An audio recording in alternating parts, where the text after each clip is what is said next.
Hello ನನ್ನ ಮುದ್ದು ಸ್ನೇಹಿತರೆ, ನಮಸ್ಕಾರ. ನಾನು ನಿಮ್ಮ ಪ್ರೀತಿಯ ಸವಿತಾ ರವಿ. ಎಲ್ರು ಹೇಗಿದ್ದೀರಾ ಸ್ನೇಹಿತರೆ? ಎಲ್ರು ಚೆನ್ನಾಗಿದ್ದೀರಾ ಅಂತ ಭಾವಿಸ್ತಾ ಇವತ್ತಿನ ವಿಡಿಯೋ ಪ್ರಾರಂಭ ಮಾಡ್ತಾ ಇದ್ದೀನಿ. ನಿಮ್ಮೆಲ್ರಿಗೂ ಇವತ್ತಿನ ನನ್ನ ಪುಟ್ಟ ವಿಡಿಯೋ ಸ್ವಲ್ಪನಾದ್ರೂ ಇಷ್ಟ ಆಗಿತ್ತಂದ್ರೆ ತಪ್ಪದೆ ನಿಮ್ಮದಾದ ಒಂದು ಲೈಕ್ ಇರ್ಲಿ ಸ್ನೇಹಿತರೆ.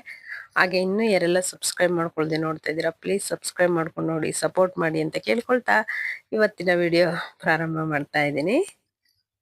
ಮೊದ್ಲಿಗೆ ಸ್ನೇಹಿತರೆ, ಬೆಳಿಗ್ಗೆ ಎದ್ದಿದ ತಕ್ಷಣ ಅಂತಂದ್ರೆ ಎಲ್ಲ ಕಸ ಎಲ್ಲ ತೆಗ್ದಿದ್ ನಂತರದಲ್ಲಿ ಫಸ್ಟ್ ಸ್ಟವ್ ಆನ್ ಮಾಡ್ಬೇಕಂದ್ರೆ, ಗ್ಯಾಸ್ ಒಲೆ ಹೊತ್ತಿಸ್ಬೇಕಂದ್ರೆ ಒರೆಸ್ಬಿಟ್ಟು ಅದಕ್ಕೆ ಒಂದು ಪುಟಾಣಿ ರಂಗೋಲಿ ಹಾಕಿ ಸ್ವಲ್ಪ ಅರಿಶಿನ ಕುಂಕುಮ ಇಟ್ಟು ಒಂದು ಪುಟ್ಟ ಹೂವು ಸ್ನೇಹಿತರೆ ಇಟ್ಟು ನಮಸ್ಕಾರ ಮಾಡಿಕೊಂಡು ನಾವು ಏನ್ ನೀರ್ ಕಾಯಿಸ್ಕೊಳ್ತೀವೋ, ಹಾಲು ಕಾಯಿಸ್ಕೊಳ್ತೀವಿ, ಏನ್ ಮಾಡೋದ್ರಿಂದ ಎಷ್ಟು ಖುಷಿ ಸಿಗುತ್ತೆ ಗೊತ್ತಾ. ತುಂಬಾನೇ ಖುಷಿ ಅನ್ನಿಸ್ತಾ ಇರುತ್ತೆ ನನಗೆ. ಹಾಗೇನೆ ಸ್ವಲ್ಪ ಇದ್ರೆ ಅಡಿಗೆ ಮಾಡ್ಬಿಟ್ರೆ ಒರೆಸ್ಲಾರ್ದಾಗೆ ಏನೋ ಒಂಥರ ಅನ್ನಿಸ್ತಾ ಇರುತ್ತೆ ಸ್ನೇಹಿತರೆ. ಹಾಗಾಗಿ ಈ ರೀತಿ ಮಾಡಿದಾಗ ತುಂಬಾನೇ ಖುಷಿ ಅನ್ಸುತ್ತೆ. ನೀವು ಬೇಕಾದ್ರೆ ಒಮ್ಮೆ ಮಾಡಿ ನೋಡಿ ಸ್ನೇಹಿತರೆ, ಗೊತ್ತಾಗುತ್ತೆ. ನಂತರ ಇಲ್ಲಿ ಟಿಫನಿಗೆ ಬಂದ್ಬಿಟ್ಟು ಇಡ್ಲಿ ಮಾಡ್ತಾ ಇದ್ದೀನಿ. ಇಡ್ಲಿ ಅಂದ್ರೆ ಗುಂಡ್ ಇಡ್ಲಿ ಅಲ್ಲ ಸ್ನೇಹಿತರೆ, ತಟ್ಟೆ ಇಡ್ಲಿ. ಅದ್ರಲ್ಲೂ ತುಂಬಾನೇ ಇಷ್ಟ ಆಗುತ್ತಂತಾನೆ ಹೇಳ್ಬೋದು. ಅದ್ರಲ್ಲೂ ನಮ್ ತುಮಕೂರು ಸೈಡ್, ನಮ್ ತುಮಕೂರು ಅಂದ್ರೆ ಸಿರಾ ತುಮಕೂರು ಎಲ್ಲ ಅಂದ್ಬಿಟ್ರೆ ತಟ್ಟೆ ಇಡ್ಲಿನೇ ಫೇಮಸ್ ಸ್ನೇಹಿತರೆ. ಬೆಂಗಳೂರಲ್ಲೆಲ್ಲ ಇದೆ ಬಿಡಿ, ಇಲ್ಲ ಅಂತ ಹೇಳಲ್ಲ. ಆದ್ರೆ ನಮ್ಮ ತುಮಕೂರಲ್ಲಿ, ನಮ್ಮ ತವ್ರ ಮನೆಯಲ್ಲಿ ಅಂದ್ರೆ ಅದ್ರಲ್ಲೂ ನಮ್ಮ ಮಾಗ್ಲವಾಡಿಲಿ ಬಿಸಿ ಬಿಸಿ ತಟ್ಟೆ ಇಡ್ಲಿ, ಆ ಕೆಂಪು ಚಟ್ನಿ ಕೊಡ್ತಾರಲ್ಲ ಸ್ನೇಹಿತರೆ, ಖಾರವಾಗಿ ಸೂಪರ್ ಆಗಿರುತ್ತೆ ಅಂತಾನೆ ಹೇಳ್ಬೋದು. ಹಾಗಾಗಿ ಇತ್ತೀಚೆಗೆ ಬಂದ್ಬಿಟ್ಟು ಗುಂಡಿಡ್ಲಿ ಮಾಡೋದು ಸ್ವಲ್ಪ ಕಡಿಮೆ ಮಾಡಿದ್ದೀನಿ ಅಂತಾನೆ ಹೇಳ್ಬೋದು. ಇವಾಗ ನಮ್ಮ ಮನೆಯಲ್ಲಿ ಸ್ನೇಹಿತರೆ ಎಲ್ರಿಗೂ ತಟ್ಟೆ ಇಡ್ಲಿನೇ ತುಂಬಾನೇ ಇಷ್ಟ ಆಗ್ತಾ ಇದೆ. ಏನಕ್ಕಂದ್ರೆ ಮೊನ್ನೆ ರಜದಲ್ಲಿ ಊರಿಗೆ ಹೋದಾಗೆಲ್ಲ ತಟ್ಟೆ ಇಡ್ಲಿ ಊರಲ್ಲಿ ನಮ್ಮ ಮಾಗ್ಲವಾಡಿಯಲ್ಲಿ ಸ್ನೇಹಿತರೆ. ಹಾಗಾಗಿ ಆತರ ಇಷ್ಟ. ಹಾಗೇನೆ ತುಂಬಾನೇ ಚೆನ್ನಾಗಿರುತ್ತೆ ಸ್ನೇಹಿತರೆ. ಎರಡು ಇಡ್ಲಿ ತಿನ್ಬಿಟ್ರೆ ಸ್ನೇಹಿತರೆ ಹೊಟ್ಟೆ ತುಂಬಿಡುತ್ತೆ. ಒಂದು ಅರ್ಧ ತಿನ್ನೋ ಅಷ್ಟೊತ್ತಿಗೆ ಸಾಕು ಅನ್ಸ್ತಾ ಇರುತ್ತೆ. ಸ್ವಲ್ಪ ದಪ್ಪ ಇತ್ತು ಅಂದ್ರೆ, ತೆಳುವಾಗಿತ್ತು ಅಂತಂದ್ರೆ ಒಂದೆರಡು ಇಡ್ಲಿ 2.5 ತಿನ್ಬೋದು ಸ್ನೇಹಿತರೆ. ತುಂಬಾನೇ ಚೆನ್ನಾಗಿರುತ್ತೆ. ಹಾಗೇನೆ ಇದ್ರ ಜೊತೆಗೆ ಸಾಂಬಾರ್ ಇದ್ರೂ ಚೆನ್ನಾಗಿರುತ್ತೆ. ನಮಗೇನ್ ಸಾಂಬಾರ್ ಕಂಪಲ್ಸರಿ ಬೇಕಂತಾನೆ ಏನಿಲ್ಲ ಸ್ನೇಹಿತರೆ, ಸ್ವಲ್ಪ ಚಟ್ನಿ ಇದ್ಬಿಟ್ರೆ ಸಾಕು. ಆದ್ರೆ ಮಕ್ಳಿಗೆ ಏನಂದ್ರೆ ಬಾಕ್ಸಿಗೆ ಹಾಕೋ ಟೈಮಿಗೆ ಸಾಂಬಾರೆಲ್ಲ ಹಾಕೊಟ್ರೆ ಚೆನ್ನಾಗಿರುತ್ತೆ. ಚಟ್ನಿ ಎಲ್ಲ ಅಂದ್ರೆ ಬೇಗ ಅಳಿಸ್ಬಿಡುತ್ತಲ್ಲ, ಹಾಗಾಗಿ. ಹಾಗೇನೆ ನೋಡಿ ಎಷ್ಟು ಚೆನ್ನಾಗ್ ಬಂದಿದೆ. ನಾನು ಸ್ವಲ್ಪ ದಪ್ಪನೇ ಹಾಕೊಂಡಿದ್ದೀನಿ ಸ್ನೇಹಿತರೆ. ಏನಕ್ಕಂದ್ರೆ ಸ್ವಲ್ಪ ತೆಳುವಾಗಿ ಹಾಕೊಂಡ್ಬಿಟ್ರೆ ಅಷ್ಟು ಅಂತ ಹೇಳ್ಬಿಟ್ಟು ಸ್ವಲ್ಪ ದಪ್ಪಗೆ ಇರ್ಲಿ ಅಂತ ಹೇಳ್ಬಿಟ್ಟು, ನನಗೆ ದೋಸೆ ಆಗ್ಲಿ ಇಡ್ಲಿ ಆಗ್ಲಿ ಎಲ್ಲ ಸ್ವಲ್ಪ ದಪ್ಪ ಇರ್ಬೇಕು ಸ್ನೇಹಿತರೆ, ಆಗಿದ್ದಾಗ್ಲೇ ಚಂದ ನನಗೆ. ಹಾಗಾಗಿ ನಂತರ ಇಲ್ಲಿ ಚಟ್ನಿಗೆ ಹಾಕೊಳ್ತಾ ಇದ್ದೀನಿ ನೋಡಿ, ಹಸಿಮೆಣಸಿಕಾಯಿ, ಬೆಳ್ಳುಳ್ಳಿ, ಹಾಗೇನೆ ಶೇಂಗಾ ಬೀಜ, ಕೊತ್ತಂಬರಿ ಸೊಪ್ಪು, ಮತ್ತೆ ಇದಕ್ಕೆ ರುಚಿಗೆ ತಕ್ಕಷ್ಟು ಸಾಲ್ಟ್, ಮತ್ತೆ ಹುಣಸೆ ಹುಳಿ, ಇದೆಲ್ಲವನ್ನು ಹಾಕೊಳ್ತಾ ಇದ್ದೀನಿ. ಹಾಗೇನೆ ಇನ್ನೆರಡು ಇಂಗ್ರೀಡಿಯೆಂಟ್ಸ್ ಹಾಕೋಬೇಕಿತ್ತು. ಇಲ್ಲಿ ಹುಣಸೆ ಹುಳಿ ಹಾಕೊಳ್ತಾ ಇದ್ದೀನಿ ನೋಡಿ. ಇನ್ನೆರಡು ಏನಂತಂದ್ರೆ ತೆಂಗಿನಕಾಯಿ ತುರಿ, ಹಾಗೇನೆ ಕಡಲೆ ಸ್ನೇಹಿತರೆ. ಇದೆರಡನ್ನ ಹಾಕೊಳ್ಬೇಕಾಗಿತ್ತು, ಹಾಕೊಂಡಿಲ್ಲ, ಹಾಗೇನೆ ಮಾಡಿದೀನಿ. ಹಾಗೇನೆ ಅದನ್ನೆಲ್ಲ ರುಬ್ಕೊಂಡ್ಬಿಟ್ಟು ಒಂದು ಪುಟಾಣಿ ಒಗ್ಗರಣೆ ಸ್ನೇಹಿತರೆ, ಸಿಂಪಲ್ ಆಗಿ ಸ್ವಲ್ಪ ಒಂದು ಕಡಾಯಿಗೆ ಎಣ್ಣೆ ಹಾಕೊಂಡು ಅದಕ್ಕೆ ಸ್ವಲ್ಪ ಸಾಸಿವೆ, ಜೀರಿಗೆ ಬೇಡ ಅಂದ್ರೆ ಸ್ಕಿಪ್ ಮಾಡ್ಕೊಳ್ಬೋದು, ಸ್ವಲ್ಪ ಕರಿಬೇವು, ಹಾಗೇನೆ ಒಂದು ಒಣಮೆಣಸಿಕಾಯಿ, ಸ್ವಲ್ಪ ಉದ್ದಿನಬೇಳೆ, ಇಷ್ಟೆಲ್ಲ ಹಾಕೊಂಡ್ಬಿಟ್ಟು ಅದೆಲ್ಲ ಚಟಪಟ ಅಂದಿದ ನಂತರದಲ್ಲಿ ಅದು ಸ್ವಲ್ಪ ತಣ್ಣಗಾದ್ಮೇಲೆ ನಾವು ಚಟ್ನಿಗಾದ್ರೂ ಇಲ್ಲ ಒಗ್ಗರಣೆ ಸೇರಿಸ್ಬೋದು, ಇಲ್ಲ ಒಗ್ಗರಣೆ ಒಳಗೆ ಚಟ್ನಿನಾದ್ರೂ ಸೇರಿಸ್ಬೋದು ಸ್ನೇಹಿತರೆ. ನೋಡಿ ಸೂಪರ್ ಆಗಿರುವಂತ ಬಿಸಿ ಬಿಸಿಯಾಗಿರುವಂತ ಇಡ್ಲಿ ಹಾಗೆಯೇ ಚಟ್ನಿ ರೆಡಿ ಆಗಿದೆ ನೋಡಿ. ಇಲ್ಲಿ ಇಡ್ಲಿ ಎಷ್ಟು ಚಂದ ಕಾಣಿಸ್ತದೆ. ಕಡಲೆಬೇಳೆ ಇತ್ತಲ್ಲ ನೆನ್ಸಿರುವಂತದ್ದು ಹಾಕೊಂಡಿದ್ದೆ. ಇದು ನಮ್ಮ ಫ್ರೆಂಡ್ ಮನೇಲಿ, ಆಗ್ಲವಾಡಿಯಲ್ಲಿ ಒಬ್ರು ನಮ್ಮ ಫ್ರೆಂಡ್ ಮನೆಗೆ ಹೋಗ್ತಾ ಇದ್ದಾಗ ಅಲ್ಲಿ ಪರಿಚಯ ಇರೋರು ಕೊಟ್ಟಿದ್ರು. ಕಡಲೆಬೇಳೆ ಹಾಕಿ ಮಾಡಿದ್ದು ಸೂಪರ್ ಆಗಿತ್ತು. ಹಾಗಾಗಿ ಯಾವಾಗಾದ್ರೂ ಒಂದೊಂದ್ಸಲ ಆ ರೀತಿ ಮಾಡ್ತೀನಿ ಸ್ನೇಹಿತರೆ. ನಂತರ ಶುಕ್ರವಾರದ ಸಿಂಪಲ್ ಆಗಿರುವಂತ ನಮ್ಮ ಮನೆಯ ಪೂಜೆ ಸ್ನೇಹಿತರೆ. ಅದರಲ್ಲೂ ಇವತ್ತು ನಮ್ಮ ದಾಸವಾಳದ ಗಿಡದಲ್ಲಿ ಹೂಗಳಾಗಿದ್ವು ಸ್ನೇಹಿತರೆ. ಇತ್ತೀಚೆಗೆ ಬಂದ್ಬಿಟ್ಟು ಅದು ದೊಡ್ಡ ದಾಸವಾಳದ ಇದೆಯಲ್ಲ ಆಗ್ತಾ ಇದೆ ಹೂವು. ಎಷ್ಟು ಚಂದ ಅಂದ್ರೆ ನನಗೆ ನಂದೇ ದೃಷ್ಟಿ ತಾಕುತ್ತೇನೋ ಅನ್ನಿಸ್ತಾ ಇತ್ತು ಸ್ನೇಹಿತರೆ.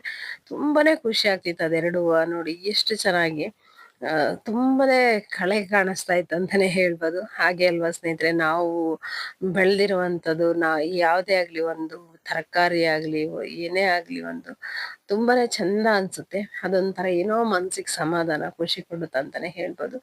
ಇಷ್ಟೆಲ್ಲ ಆಗಿದ್ಮೇಲೆ, ತಿಂಡಿ ಎಲ್ಲ ಆಗಿದ್ಮೇಲೆ ಸ್ನೇಹಿತರೆ, ನಂತರ ಸ್ವಲ್ಪ ಬಟ್ಟೆ ಎಲ್ಲ ವಾಶ್ ಮಾಡಾಕಿ ನಂತರ ನನ್ನ ಕೆಲಸ ಅಂತಾನೆ ಹೇಳ್ಬೋದು.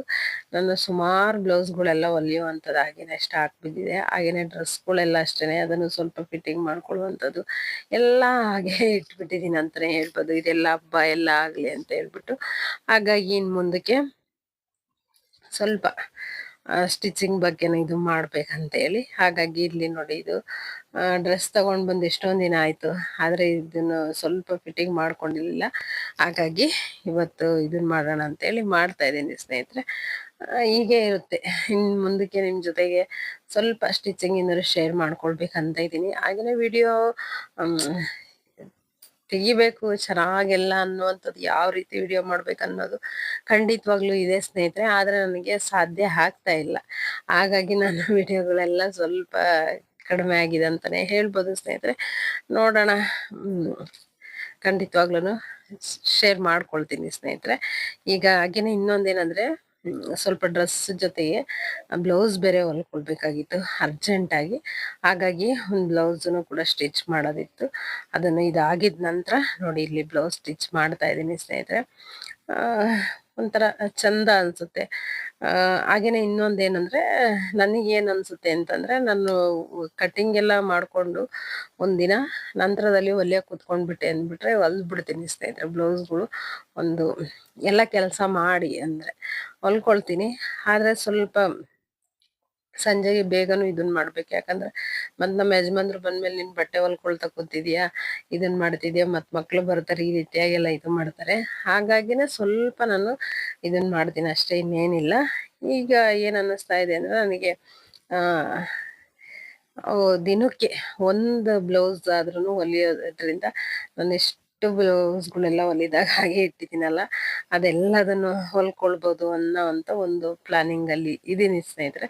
ನೋಡೋಣ, ಸಾಧ್ಯ ಆದ್ರೆ ಖಂಡಿತವಾಗ್ಲೂ ನಾನು ಏನ್ ಬ್ಲೌಸ್ ಎಲ್ಲ ಸ್ಟಿಚ್ ಮಾಡೋ ಟೈಮ್ಗೆ ನಿಮ್ ಜೊತೆ ಶೇರ್ ಮಾಡ್ಕೊಳ್ತೀನಿ. ಹಾಗೆ ಮೊನ್ನೆ ತಗೊಂಡಿರೋ ಸೀರೆಗಳ್ದಿದೆ, ಹಾಗೇನೆ ಫಾಲ್ಸ್ ಹಾಕುವಂಥದ್ದಿದೆ, ಎಲ್ಲ ಇದೆ ಸ್ನೇಹಿತರೆ. ಅದೆಲ್ಲವನ್ನು ನಿಧಾನಕ್ಕೆ ಒಂದೊಂದಾಗೆ ಈಗ ಇನ್ ಮುಂದಕ್ಕೆ ಮಾಡ್ಬೇಕಂತ ಅನ್ಕೊಂಡಿದೀನಿ. ಖಂಡಿತವಾಗ್ಲೂ ನಿಮ್ ಜೊತೆ ಶೇರ್ ಮಾಡ್ಕೊಳ್ತೀನಿ ಸ್ನೇಹಿತರೆ. ಹಾಗೇನೆ ರೆಸಿಪಿಗಳನ್ನು ಶೇರ್ ಮಾಡ್ಕೊಳ್ತೀನಿ. ಇವತ್ತಿನ ನನ್ನ ಏನಂದ್ರೆ, ಇಡ್ಲಿ ಯಾವ ರೀತಿಗೆಲ್ಲ ಎಷ್ಟು ಇದನ್ನ ಹಾಕೊಳ್ಬೇಕು ಅನ್ನೋವಂಥದ್ದೆಲ್ಲ ಏನ್ ನಾನು ಶೇರ್ ಮಾಡ್ಕೊಂಡಿಲ್ಲ. ಹಾಗೆ ನಾನು ಕ್ಲಿಪ್ಪಿಂಗ್ಸ್ ತೆಗ್ಕೊಂಡಿದ್ದೆ ಅಷ್ಟೇನೆ. ಮಾಮೂಲಿಯಾಗಿ ಎಲ್ರೂ ಇಡ್ಲಿ ಮಾಡೇ ಮಾಡ್ತಾರಲ್ವಾ, ನಾನೇನಂದ್ರೆ ಸ್ವಲ್ಪ ಸಬ್ಬಕ್ಕಿ ಹಾಕಿರ್ತೀನಿ. ಹಾಗಾಗಿ ತುಂಬಾನೇ ಮೃದುವಾಗಿ ತುಂಬಾ ಚೆನ್ನಾಗಿ ಬರುತ್ತೆ ಸ್ನೇಹಿತರೆ ಇಡ್ಲಿ ಬಂದ್ಬಿಟ್ಟು. ನೀವು ಒಂದ್ಸಲ ಟ್ರೈ ಮಾಡಿ ನೋಡಿ ಸ್ನೇಹಿತರೆ. ಹಾಗೇನೆ ರೆಸಿಪಿನೂ, ಇನ್ನು ಸಾಂಬಾರ್ ರೆಸಿಪಿಗಳು ಅದೆಲ್ಲದನ್ನು ಶೇರ್ ಮಾಡ್ಕೊಳ್ತಿರ್ತೀನಿ ಇನ್ನು ಮುಂದಕ್ಕೆ ಸ್ನೇಹಿತರೆ. ಇನ್ನು ಮುಂದೆ ಬರುವಂಥವು ವಿಡಿಯೋಗಳು ಇದೇ ರೀತಿಯಾಗಿ ಇರುತ್ತೆ ಅಂತ ಅನ್ಕೊಂಡಿದ್ದೀನಿ ಸ್ನೇಹಿತರೆ. ಇದೇ ರೀತಿ ಮಾಡ್ಬೇಕಂತ ಅನ್ಕೊಂಡಿದ್ದೀನಿ. ಖಂಡಿತವಾಗ್ಲೂ ನಿಮ್ಗೆಲ್ರಿಗೂ ಈ ವಿಡಿಯೋ ಇಷ್ಟ ಆಗುತ್ತೆ ಅಂತಂದ್ರೆ ಲೈಕ್ ಮಾಡಿ. ಹಾಗೇನೆ ನಿಮ್ಮ ಅಭಿಪ್ರಾಯನ ಕಮೆಂಟ್ಸ್ ಮುಖಾಂತರ ತಿಳಿಸಿ ಸ್ನೇಹಿತರೆ. ಹಾಗೇನೆ ಸ್ನೇಹಿತರೆ, ಇವತ್ತಿನ ಬ್ಲೌಸ್ ಎಮ್ಮಿಂಗ್ ಮಾಡ್ತಾ ಇದ್ದೀನಿ ಸ್ನೇಹಿತರೆ. ಏನಂದ್ರೆ, ಈ ಪೈಪಿಂಗ್ ಎಲ್ಲ ಕೊಟ್ಬಿಟ್ಟು ಬ್ಲೌಸ್ಗಳು ಹಾಕೊಂಡ್ಬಿಟ್ಟು ಸಾಕ್ ಅನ್ನಿಸ್ತಾ ಇದೆ. ಹಾಗಾಗಿ ಪೈಪಿಂಗ್ ಬದಲಾಗಿ ಎಮ್ಮಿಂಗ್ ಮಾಡ್ಬೇಕು ಕೈಯೊಲ್ಗೆ, ತುಂಬಾನೇ ಚೆನ್ನಾಗಿರುತ್ತೆ. ಅದು ನಾನು ಏನು ಬಟ್ಟೆ ಹೊಲಿಯೋದ್ ಕಲಿಯೋ ಟೈಮಿಗೆಲ್ಲ ಸೇಮ್ ಹಾಗೇನೆ ಇದ್ದಿದ್ದು. ಅವಾಗೆಲ್ಲ ಪೈಪಿಂಗ್ ಇನ್ನ ಇರ್ಲೇ ಇಲ್ಲ ಸ್ನೇಹಿತರೆ, ಪ್ರಾರಂಭನೇ ಇರ್ಲಿಲ್ಲ.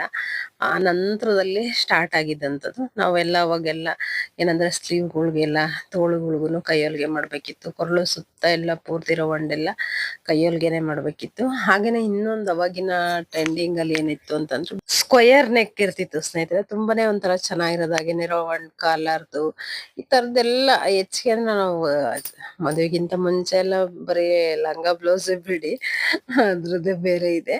ನಂತರ ಇದು ಸೀರೆ ಇದಕ್ ಬಂದ್ಬಿಟ್ರೆ ತುಂಬಾನೇ ಚೆನ್ನಾಗಿರೋದು. ಒಂಥರ ಇದು ವಿನೆಕ್ ಶೇಪು, ಹಾಗೇನೆ ಒಂಥರ ಇನ್ನೂ ಡಿಸೈನ್ ಎಲ್ಲ ತುಂಬಾನೇ ಅವಾಗಿನ ತಕ್ಕಾಗೆ ಅದೇ ದೊಡ್ಡ ಡಿಸೈನ್ ಆ ತರ ಇರೋದು ಸ್ನೇಹಿತರೆ. ಇವಾಗಿನ ಇದ್ರಲ್ಲಿ ಬಂದ್ರೆ ಅಂದ್ರೆ ವರ್ಕ್ ಸ್ನೇಹಿತರೆ. ಇವಾಗಿನ ಬ್ಲೌಸ್ಗಳಲ್ಲಿ ಮೇನ್ ಏನಂದ್ರೆ ವರ್ಕ್ ಅದು ಬಿಟ್ರೆ ಸಾದಾ ಬ್ಲೌಸ್ ಹಾಕಿದಾರೆ ಅಂದ್ರೆ ಅದೇನೋ ಕೇವಲ ಅನ್ನೋ ರೀತಿಯಾಗಿ ಆ ರೀತಿಯಾಗಿ ಒಂದು ಇದು ಇದೆ ಅಂತಾನೆ ಹೇಳ್ಬೋದು ಸ್ನೇಹಿತರೆ. ಪರವಾಗಿಲ್ಲ, ನಾವೂನು ಮಾಡಿಸ್ತೀವಿ, ಒಂದೆರಡು ಏನಿಲ್ಲ. ನಮ್ಮ ಅತ್ತೆನೆ, ನಾನು ಸಾದಾ ಬ್ಲೌಸ್ ಹಾಕೊಂಡ್ ನಮ್ಮ ಅತ್ತೆನೆ ಬೈದು ಒಂದೆರಡು ಮೂರು ಬ್ಲೌಸ್ ಇದನ್ನ ಮಾಡ್ಸಿದಾರೆ. ಎಲ್ಲದಕ್ಕೂ ಇದು ಮಾಡ್ಬೇಕು ಸ್ನೇಹಿತರೆ. ಆ ಹೀಗೆ ಅಂತ ಏನಿಲ್ಲ. ಆದ್ರ ಅವ್ರವ್ರ ಖುಷಿ, ಅವ್ರವ್ರ ಇಷ್ಟ ಅಷ್ಟೇ ಅಲ್ವಾ. ನಮಗೆ ಯಾವ ರೀತಿಯಾಗಿ ಇಷ್ಟ ಆಗುತ್ತಲ್ವ ಅದೇ ರೀತಿಯಾಗಿ ನಾವು ಇದನ್ನ ಮಾಡುವಂಥದ್ದು ಸ್ನೇಹಿತರೆ. ಹಾಗೇನೆ ಇಲ್ಲಿ ಮಗ ಬಂದ್ಬಿಟ್ಟು ಅದು ಮಾತಾಡಿಸ್ಕೊಳ್ತಾ ಇರ್ತಾನೆ ಸ್ಟಿಚಿಂಗ್ ಮಾಡೋ ಟೈಮಿಗೆ. ಹಾಗೇನೆ ಒಂಥರ ಅದೆಲ್ಲ ಮಾತಾಡ್ಕೊಳ್ತಾ ಹಾಗೇನೆ ಹೇಳ್ಕೊಳ್ತಾ ಸ್ಟಿಚಿಂಗ್ ಮಾಡ್ತಾ ಇರ್ತೀನಿ. ತುಂಬಾನೇ ಒಂಥರ ಚಂದ ಇರುತ್ತೆ. ಈಗ ಒಬ್ಳೆ ಅಂತಂದ್ರೆ ನನ್ಗೆ ಹೆಚ್ಚಿಗೆ ಏನಂದ್ರೆ, ನನಗೆ ಬಟ್ಟೆ ಹೊಲಿಯೋ ಟೈಮಿಗೆ ಸ್ನೇಹಿತರೆ ನನಗೆ ಟಿವಿ ನೋಡೋದು ಈ ತರದ್ದೆಲ್ಲ ನನಗೆ ಅಷ್ಟು ಇದಿಲ್ಲ. ಹಾಡ್ ಕೇಳ್ತಾ ಇರ್ಬೇಕು ನನಗೆ. ಅವಾಗೆಲ್ಲ ನಾವು ಒಂದು ಚಿಕ್ಕವೆಲ್ಲ ರೇಡಿಯೋ ಬರ್ತಾ ಇದ್ವಿ ನೋಡಿ, ದಪ್ಪಂದು ಶೆಲ್ಗಳೆಲ್ಲ ಹಾಕ್ಬಿಟ್ಟು ಬರ್ತಾ ಇತ್ತಲ್ವಾ, ಆ ತರದ್ದು. ಅದ್ರಲ್ಲೆಲ್ಲ ಭಾನುವಾರ ಒಂದೇ ದಿನ ಆ ಸಿನಿಮಾ ಕೊಡೋರು ಸ್ನೇಹಿತರೆ. 2:30ಗೆ ಸ್ಟಾರ್ಟ್ ಆಗ್ಬಿಡೋದು ಫಿಲಮು. ಅದನ್ನ ಕೇಳ್ತಿದ್ವಿ. ಸ್ಟೋರಿ ಅಷ್ಟೇನೆ, ನೋಡೋದಿಲ್ಲ ಏನಿಲ್ಲ. ಇವಾಗ್ಲೂನು ನನ್ಗಷ್ಟೇನೆ ಹಾಡ್ ಕೇಳ್ಬೇಕಂದ್ರೆ ತುಂಬಾ ಇಷ್ಟ. ಅವಾಗ ಹಳೆಯ ಏನ್ ಸಾಂಗ್‌ಗಳಿದಾವಲ್ವಾ, ಅವೆಲ್ಲ ಕೇಳಿ ಕೇಳಿ ಹಾಗೇನೆ ಒಂಥರ ಬಾಯಾಟ ಆದಂಗೆ. ಆದ್ರೆ ಇವಾಗಿನವು ಅಷ್ಟು ಇಂಟ್ರೆಸ್ಟ್ ಇಲ್ಲ. ಇವಾಗಿನ ಹಾಡುಗಳೇನೆ ಅಷ್ಟು ಅರ್ಥಪೂರ್ಣನೂ ಇಲ್ಲ. ಹಾಗಾಗಿ ನನ್ಗೇನು ಅಷ್ಟು ಇದಿಲ್ಲ. ಹಿಂದಿನವು ಅಂದ್ರೆ ತುಂಬಾನೇ ಇಷ್ಟ ಸ್ನೇಹಿತರೆ. ಹಾಗೇನೆ ಇಲ್ಲಿ ಮಗ ಮಾತಾಡಿಸ್ತಾ ಇದ್ದ ಅಂತ ಹೇಳ್ತಿದ್ನಲ್ವಾ, ಹಾಗೇನೆ ಮಾತಾಡ್ಕೊಳ್ತಾ ಅವನಿಗೂನು ಹೇಳ್ತಾ ಇರ್ತೀನಿ ಹೀಗೆ ಹಾಗೆ ಅಂತೇಳಿ. ಹಾಗೇನೆ ಹೀಗೇನೆ ಇರುತ್ತೆ ಸ್ನೇಹಿತರೆ. ಮತ್ತೆ ಇನ್ನೊಂದೇನಂದ್ರೆ, ಸಂಜೆಗೆ ಏನ್ ಅಡ್ಗೆ ಮಾಡ್ಬೇಕಪ್ಪ ಅನ್ನುವಂಥದ್ದನ್ನು ಈ ರೀತಿಯಾಗಿ ಇರುತ್ತೆ ಸ್ನೇಹಿತರೆ. ಆ, ಹೀಗೇನೆ ಸ್ನೇಹಿತರೆ ನಮ್ಮ ದಿನಚರಿ ಆ ನಡೀತಾ ಇರುತ್ತಂತಾನೆ ಹೇಳ್ಬೋದು. ಸಂಜೆದು ರೆಸಿಪಿ ಏನಾದ್ರು ಮಾಡಿದ್ರೆ ಖಂಡಿತವಾಗ್ಲೂ ಶೇರ್ ಮಾಡ್ಕೊಳ್ತೀನಿ. ಇವತ್ತಿನ ವಿಡಿಯೋ ನಿಮ್ಗೇನಾದ್ರೂ ಇಷ್ಟ ಆಗಿತ್ತಂದ್ರೆ ತಪ್ಪದೆ ನಿಮ್ಮದಾದ ಒಂದು ಲೈಕ್ ಇರ್ಲಿ ಸ್ನೇಹಿತರೆ. ಮತ್ತೊಂದು ವಿಡಿಯೋದಲ್ಲಿ ಸಿಗುವ. ಅಲ್ಲಿವರೆಗೂ ನಿಮ್ಮೆಲ್ರಿಗೂ ನಮಸ್ಕಾರ.